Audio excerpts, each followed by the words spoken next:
అన్నవరం సత్యనారాయణ స్వామి వ్రతాధిష్టాన దైవం. ఆ అన్నవరం సత్యనారాయణ స్వామి వ్రత వైశిష్ట్యం గురించి తెలియజేయండి. సత్యనారాయణ స్వామిని నమః. వివాహం జరిగింది, సత్యనారాయణ వ్రతం చేస్తాం. గృహప్రవేశం సత్యనారాయణ వ్రతం, బారసాల సత్యనారాయణ వ్రతం. ఇంటిలో ఏ శుభకర్మ నిర్వహించాలి అనుకున్నా సత్యనారాయణ వ్రతంతో అనుబంధింపబడి ఉంటుంది మన కర్మ విధానం అంతా కూడా.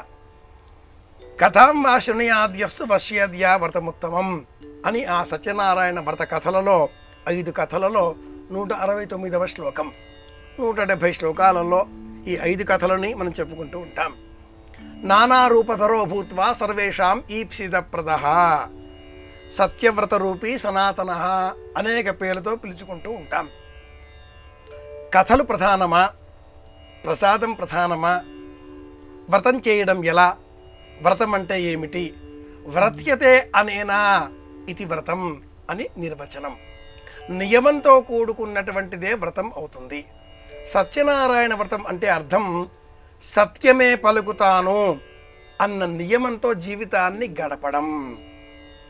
అసత్యం ఆడిన కారణం చేత సాధువుకు కష్టాలు వచ్చాయి, మరిచిపోయిన కారణం చేత, నిర్లక్ష్యం కారణం చేత చంద్రకేతువుకు కష్టాలు వచ్చాయి. అలాగే ఇతర కథలలో కూడా కష్టాలు మనం గమనిస్తూ ఉంటాం. పూర్వం స్కాంద పురాణంలో రేవాఖండంలో సత్యనారాయణ వ్రత కథ అన్న పేరిట చెప్పే ఈ కథలు 13 కథలు తరువాతి కాలానికి 9 కథలుగా మిగిలాయి.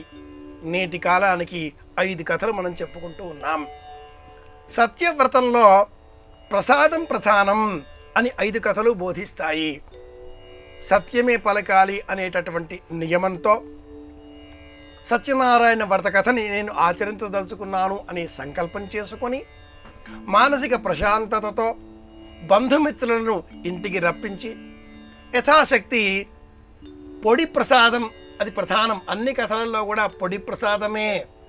ఇప్పుడు మనకు ఆ ఓపిక లేక సిర అవి అలా ఏదో చేసుకుంటూ ఉన్నాం. కానీ అక్కడ ప్రసాదాన్ని సిద్ధం చేసి అందరికీ పంచిపెట్టాలి, వితరణ చెయ్యాలి.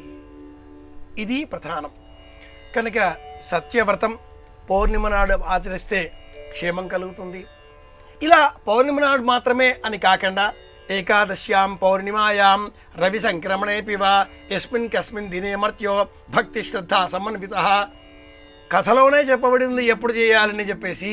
ఏకాదశి, పౌర్ణిమ, సంక్రాంతి, ఎప్పుడు కష్టం వస్తే అప్పుడు పిల్లలు కావచ్చు, పెద్దలు కావచ్చు, మహిళలు కావచ్చు, పురుషులు కావచ్చు, ఎవరైనా ఆచరించవచ్చు, ఎప్పుడైనా ఆచరించవచ్చు.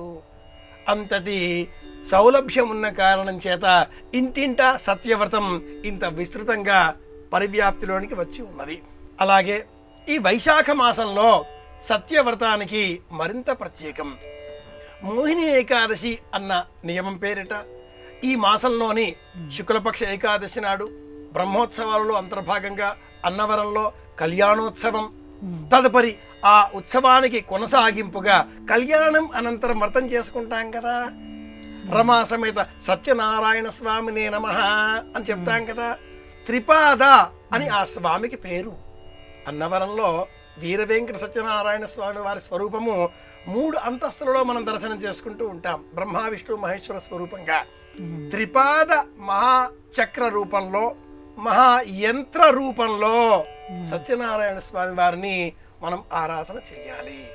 నవగ్రహాలు, పంచదిక్పాలకులు పంచోపచారకంగా, అలాగే త్రిమూర్తులు, గణపతి, మహాగౌరి, సమస్త దేవతలని, అష్టదిక్పాలకులను, నవగ్రహాలను అందరినీ ఆహ్వానం చేసి ఆ వేదిక పైన మధ్యలో కలశంలో స్వామి ఆరాధన చేయడం అంటే అర్థం నేను అసత్యమాడను అనే సంకల్పం చెప్పడం.